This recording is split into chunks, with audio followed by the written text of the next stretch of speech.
बिस्मिल्लाहिर्रहमानिर्रहीम। आज का लेक्चर जो है वो 36 सीआरपीसी से 45 सीआरपीसी तक हम जो इवेंचुअलिटीज़ हैं हम उनको कवर करेंगे। इसका साइनोप्सिस दे दूं, एक आउटलाइन आपको दे दूं कि इसमें क्या बातें। एक तो फर्स्ट ऑफ ऑल हम ordinary powers of magistrate discuss करेंगे।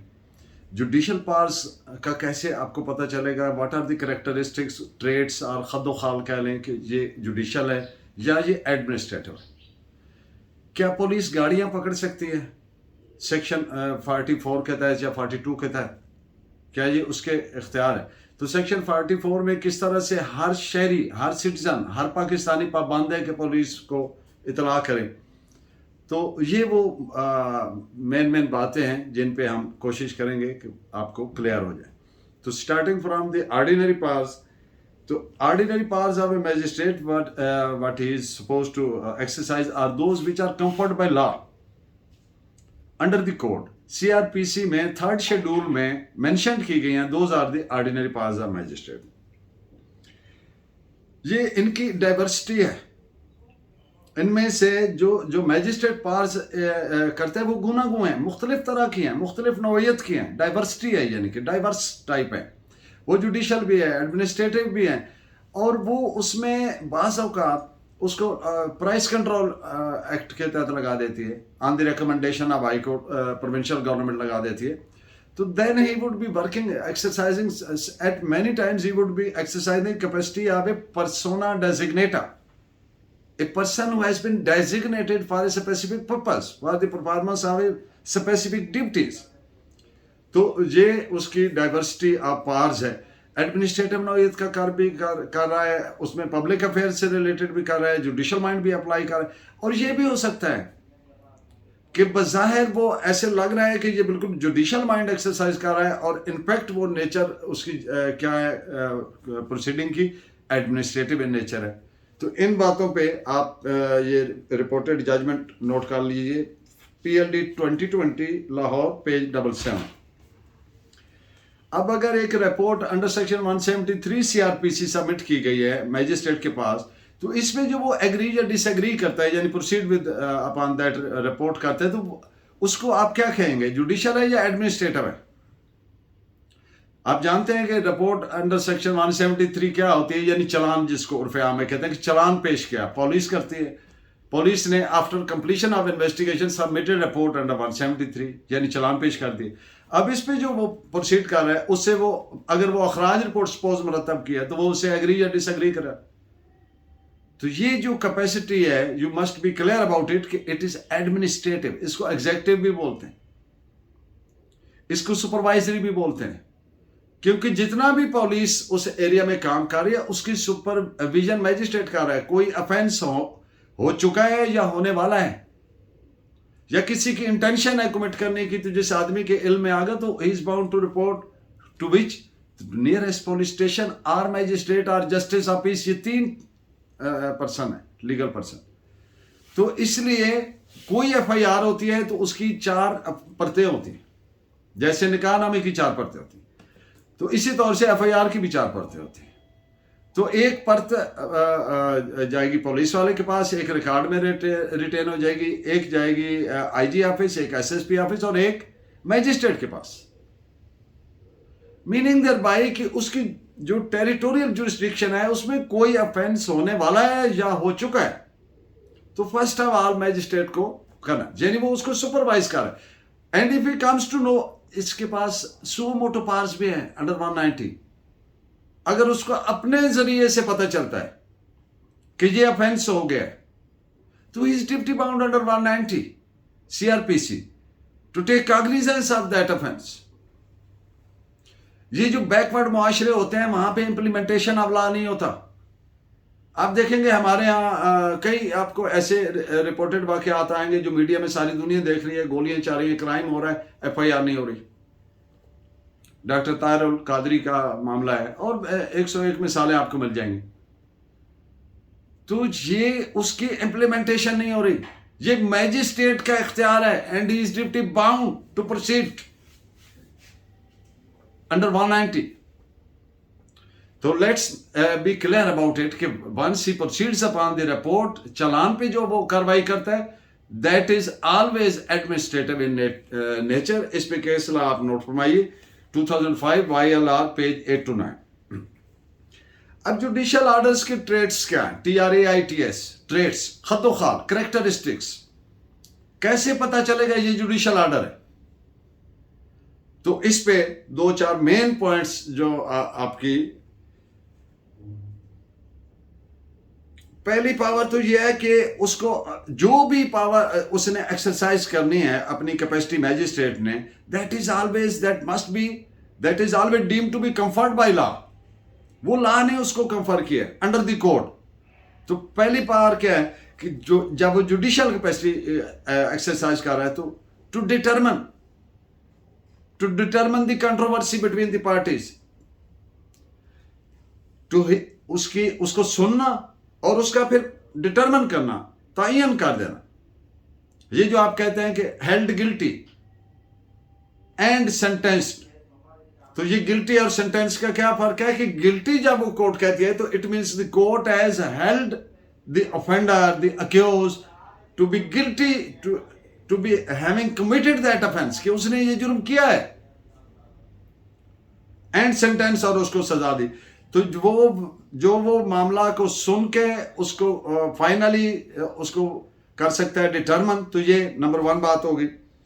दूसरी बात यह है कि जो उसका जुडिशियल फैसला होता है वो बाइंडिंग इन नेचर होता है। वो बाइंडिंग इन नेचर होता है। पहले वो हो सकता है कि बाइंडिंग है लेकिन उसमें सब्जेक्ट टू अपील है, वो एक उसकी प्रोविजन है कि अपील हो सकती है, उससे ऊपर अपील अगर प्रोवाइडेड है तो हो सकती है, वटएवर। तो इसके अलावा वो बाइंडिंग है, अगर अपील नहीं हुई बस दैट्स ऑल। तीसरी बात के जो रेस जुडिकाटा का प्रिंसिपल है वो उसको अप्लाई नहीं करता, जबकि एडमिनिस्ट्रेटिव कैपेसिटी को करता है। और चौथी बात, functus officio, once he decides the matter, once he has decided matter, he is hands off that proceeding।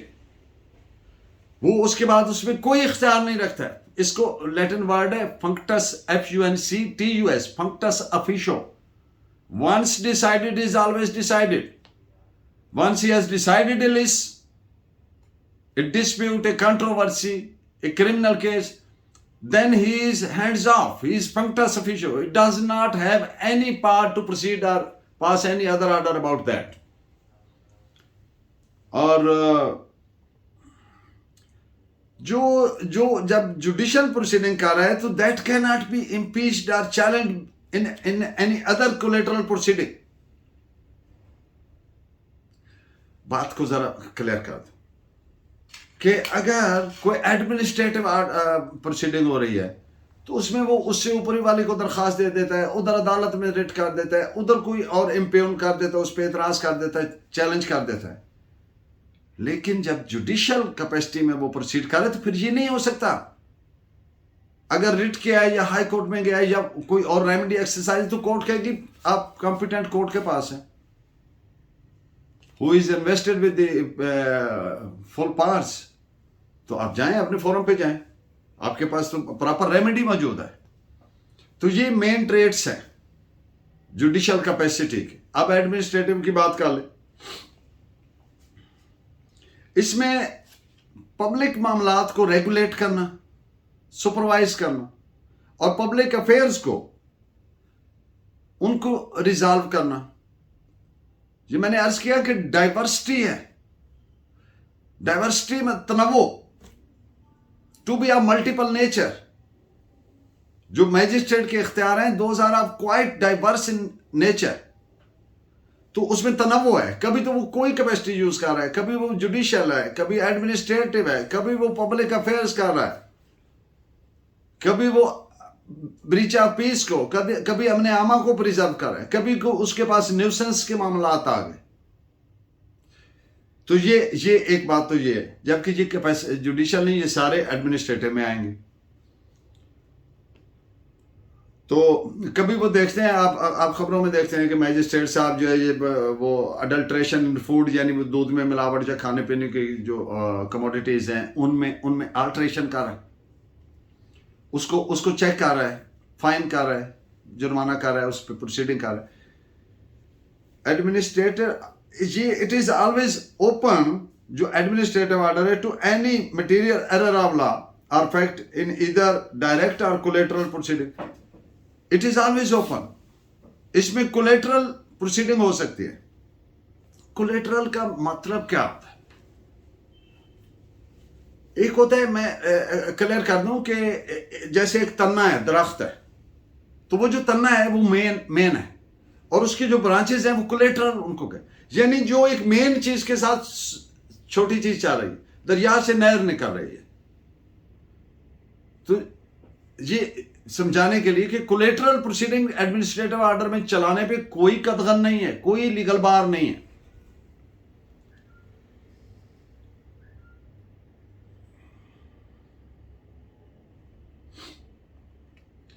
और it can also be rescinded by the body making.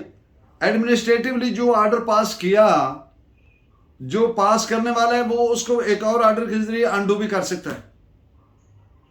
इस पे एक लीगल मैक्सिम भी है कि जो ऑर्डर कर सकता है वो अंडू भी कर सकता है, और एक लीगल प्रिंसिपल भी है, लोकस पोनिटेंशियाई बोलते हैं,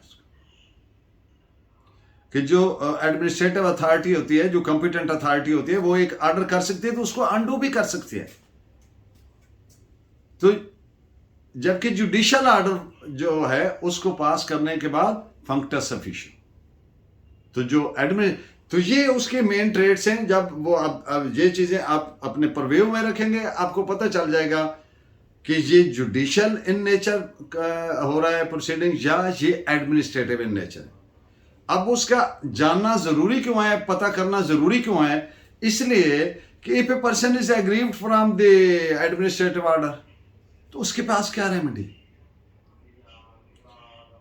एक बात आपको पता है कि रिवीजन जो है वो जुडिशियल ऑर्डर के खिलाफ हो सकती है, एडमिनिस्ट्रेटिव ऑर्डर के खिलाफ तो नहीं होती।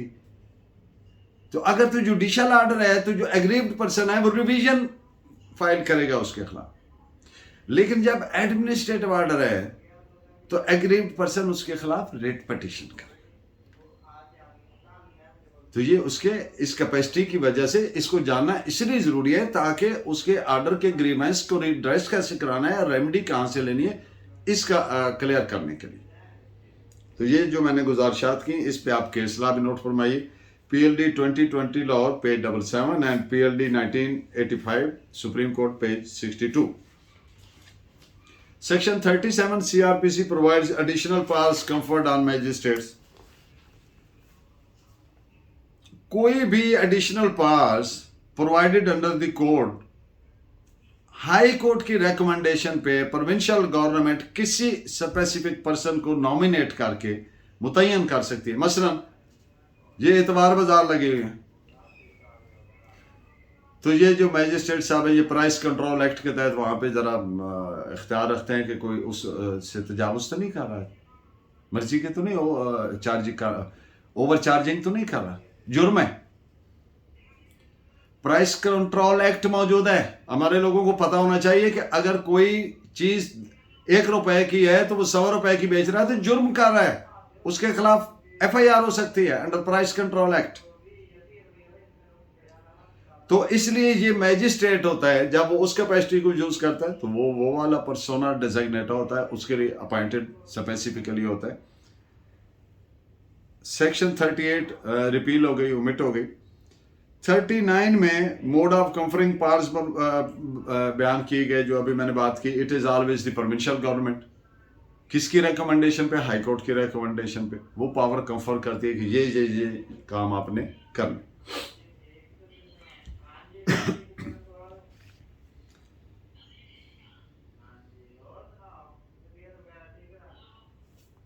Section 41 powers of officers appointed, उनमें जो प्रेस्क्राइब्ड उनकी पावर्स हैं वो उसने एक्सरसाइज करनी है। And 41 withdrawal of those powers. अब जो एडमिनिस्ट्रेटिव नियत का काम हो रहा है ना, तो जो पावर्स कंफर कर सकते हैं वो विड्रॉ भी कर सकते हैं, इसमें उनको मेंशन किया गया। अब इंपॉर्टेंट सेक्शन है 42, public went to assist magistrate and police. तो इसमें वर्ड यूज हुआ है एवरी पर्सन। जब उसको ये पता हो कि ये 4 बंदे बैठे हैं इधर ये डकैती करने लगे हैं। तो हर पाकिस्तानी पे, हर शहरी पे अंडर सेक्शन 42 ये फर्ज आयद हो जाता है कि वो करीब तरीन पुलिस ऑफिसर जो इंचार्ज पुलिस स्टेशन है उसको या मैजिस्ट्रेट को या जस्टिस ऑफ पीस करीब है तो उनको इन्फॉर्म करे। ये इसका जिस्ट है, लुबे लुबाब है। इस पे आप केस लॉ भी अगर नोट करना चाहें कि police public went to assist police. अब एक बात है, खास तौर पे मिसाल के तौर पर एक आदमी ने जुर्म किया, इज एट लार्ज, गिरफ्तार नहीं हुआ, बेल भी नहीं करवाई, तो ये ड्यूटी बन जाती है हर शहरी की कि वो पुलिस को असिस्ट करे। अगर वो कहीं रुपोश है, छुपा हुआ है, किसी देहात में है, किसी गुजरगाह में है, अब नाए में है, जो ऐसे जगह होती है जो दो नहरों के बीच में, आमतौर पर उसको कच्चे का इलाका टर्म किया जाता है हमारे कंट्री में। तो इस तरह की जो जगह होती है which become safe den for the criminals, तो अब हर शहरी का फर्ज है कि बताएं, इन्फॉर्म करें। क्योंकि देखें, when things are provided by law to be done in a particular manner, then those must be done in that manner alone or not at all। तो ये कैसे होगा, उसका ट्रायल कैसे होगा? वो गिरफ्तार नहीं हुआ या जमानत नहीं हुई, तो how come it is possible कि उसको ट्रायल कोर्ट के सामने पेश किया जाए? एक बात, जो जिनके खिलाफ हुआ है, जो विक्टिम ऑफ द ऑफेंस है, जिनके खिलाफ जुर्म हुआ है, उनको थ्रेट आ गया, सोसाइटी खौफ में आ गई। तो इसलिए जैसे ये प्रोवाइडेड है, इसलिए तो हर फर्ज पे, हर शख्स पे फर्ज आयद होता है। इस पे केस लॉ 1999 MLD पेज 256। अब एक मैंने इस पे केस लॉ इसलिए निकाला कि हमारे मुल्क में ये एक बड़ा रूटीन फिनोमेना हो गया कि आप देखते हो कि डिस्ट्रिक्ट एडमिनिस्ट्रेशन, पुलिस और डिस्ट्रिक्ट एडमिनिस्ट्रेशन ये शुरू हो जाते हैं जी, कंटेनर पकड़ लें, गाड़ियां पकड़ लें, फलान कर लें। क्या इनके पास कोई पावर है? The answer is no. सिर्फ एक एक्सेप्शन के तहत है, वो है पब्लिक गुड, पब्लिक नीड के लिए, पब्लिक को फैसिलिटेट करने के लिए, और वो बड़ी रेयर होती है प्रैक्टिकली। ये अब्यूज होता है पावर का, ये नहीं पकड़ सकते, ये अब्यूज मिसयूज होता है ऑफिशियल कैपेसिटी का। तो इसकी चंद लाइनें मैं पढ़ देता हूं ताकि जो लोग इसमें इंटरेस्ट रखते हैं उनको कोई इबाहम ना रहे। Section 42 CRPC does not authorize government requisition vehicles by private persons or organizations। वो कंपनी की गाड़ी है, वो एक आम आदमी की गाड़ी, प्राइवेट प्रॉपर्टी, गवर्नमेंट को ये इख्तियार ही नहीं। Article 24 of the constitution provides that no property can be compulsorily acquired or taken possession of except for a public purpose। आप जानते हैं जो पब्लिक पर्पस है वो हमेशा it is meant always for the welfare of the public, not for the problem for the public, and without authority of law which provides for compensation or specifies the principles and the manners in which compensation is to be determined। Certain exceptions are mentioned in clause 3 of Article 24 of the Constitution, but there also it has been made clear that for acquisition of any property under any of such exceptions, a law has to be enacted। It follows therefore that in any case without a specific law, no person can be deprived of his property or his possession to be taken by the government। इस पे case law note फरमाइए, PLD 1993 Karachi page 79। अब section 43 CRPC provide करता है कि जो process server है, जो तामील कुनिंदा है, हर शहरी पे कानून लाजिम करता है कि उसको असिस्ट करें। 44 इसमें वही इवेंचुअलिटी बयान की गई कि जब किसी आदमी को जो पता हो, ये करीब करीब है 44 इसमें और 154 में सिर्फ ये फर्क है। इसमें यानी जब किसी 44 का जिस्ट ये है कि जब किसी को पता चलता है कि जिस आदमी ने ये जुर्म करने वाला है, उसकी इंटेंशन का या कर चुका है कॉग्निजेबल, तो फिर वो ड्यूटी बाउंड है कि इन्फॉर्म करे पुलिस को। लेकिन इसमें और 154 सेक्शन में जिसके तहत एफआईआर होती है, फर्क सिर्फ इतना है कि 44 के तहत मखसूस जराइम है जिनकी बाबत बताना जरूरी है, और वो जनरल। तो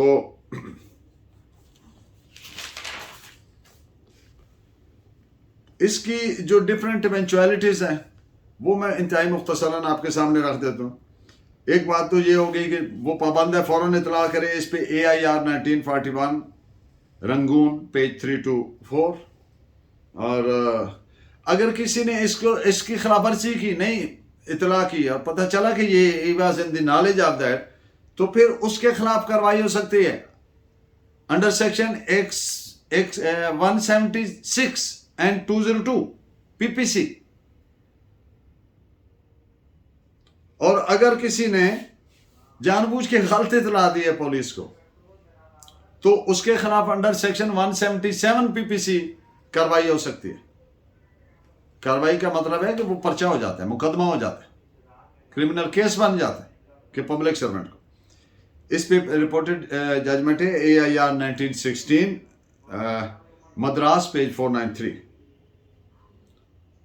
और हर आदमी फौरन इतला दे सारी इवेंचुअलिटी पे। एक और केस नोट कीजिए 2021 MLD 564।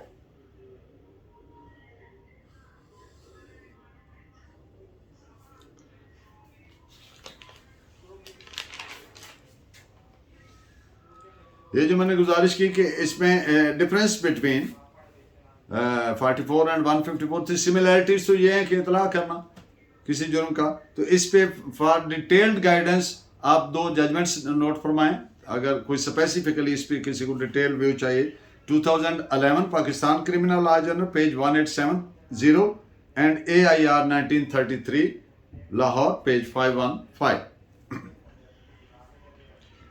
और प्राइवेट कंप्लेंट जो है FIR या इतला 44 सेक्शन CRPC के तहत इतला या 154 के तहत इतला कोई भी पर्सन दे सकता है। FIR कोई भी person who comes to know regarding commission of an offence, कोई भी पर्सन वो करवा सकता है, कोई भी पर्सन कंप्लेंट। लेकिन जो इस्तिगासा है वो सिर्फ एग्रीव्ड पर्सन कर सकता है। तो इस पे केस लॉ नोट फरमाइए 2011 Pakistan criminal law journal page 1870। और एक और जजमेंट जिसमें सेक्शन 44 और 154 CRPC का डिटेल में तकाबली जायजा लिया गया, वो 2021 MLD पेज 564। अब जो section in the end I am going to discuss कर रहे हैं, जिसका दैट इज सेक्शन 45 CRPC। कुछ नाम मैं लेता हूं। विलेज हेडमैन यानी लंबरदार, अकाउंटेंट, लैंड ओनर्स मालिकान हैं जो जमीन के। Village means the lands of the village as well, let's it clear as per CRPC। Village सिर्फ ये नहीं है कि जहां पे वो थोड़े से घर बने हुए हैं या ज्यादा घर बने हुए हैं। विलेज में विलेज की जो जमीनें हैं वो भी शामिल है।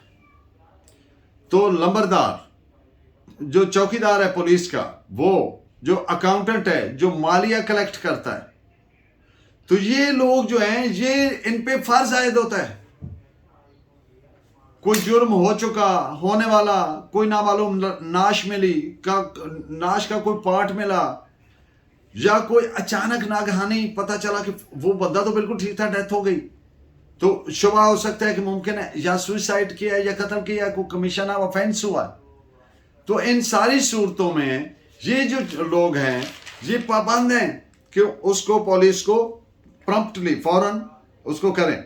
फिर इनको अगर पता चलता है कि कोई ऐसी जगह जहां पे चोरी का माल खरीदने वाला रहता है या उसने रिहाइश बदली है, या कोई डकैत, गैंग, चोर, रॉबर, ठग, PO प्रोक्लेम्ड ऑफेंडर, इश्तिहारी मुजरिमान वो रहते हैं, या उनकी मौजूदगी है टेम्परेरी और परमानेंटली, तो उसका इतला करे। कोई भगोड़ा मुजरिम, कोई भगोड़ा मुजरिम कोई जेल से भाग गया, या कोई ऐसा है जो एट लार्ज हो गया, तो इन पे फर्ज है। नागहानी मौतों का बताना इन पे फर्ज है। और कोई भी ऐसा मामला जो नक्स अमन पैदा कर सकता है, ब्रीच ऑफ लॉ का एप्रीहेंशन हो सकता है। कोई ऐसे लोग इकट्ठे हो रहे हैं जो कहीं पे हमला करना चाहते हैं, बलवा करना चाहते हैं, कोई मजहब की वजह से, किसी और वजह से, तो उनको अवॉइड करने के लिए, यानी उनकी इंटेंशन पता चली कि this is what they are going to do, तो ये बंदे पाबंद है सीआरपीसी के तहत टू इन्फॉर्म द पुलिस। क्यों? या पुलिस, मैजिस्ट्रेट और justice to get it averted, जुर्म को रोका जा सके होने से।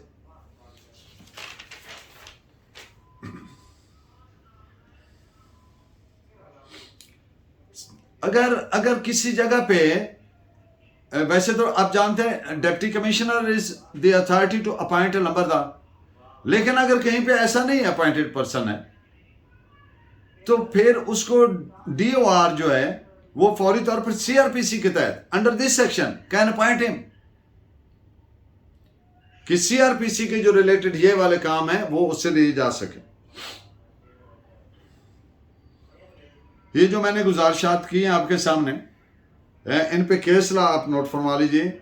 AIR 1924 Patna 691 1881 RAT page 160, AIR 1938 OUDH page 80 and 1987 PUN RE criminal number 30 नागहानी डेथ या कोई आज़ा मेले वगैरह AIR 1929 बॉम्बे पेज 12। और अगर इनकी कोई कंप्लायंस नहीं करता, ये जो मैंने गिने, और इनको पता था कि वो वहां पे कोई भी इनमें से इवेंचुअलिटी हो रही है, इनमें से कोई भी ऐसी सूरत हाल इनके इल्म में थी और उन्होंने खिलाफ वर्जी की, तो 176 PPC के तहत उनके खिलाफ मुकदमा बन सकता।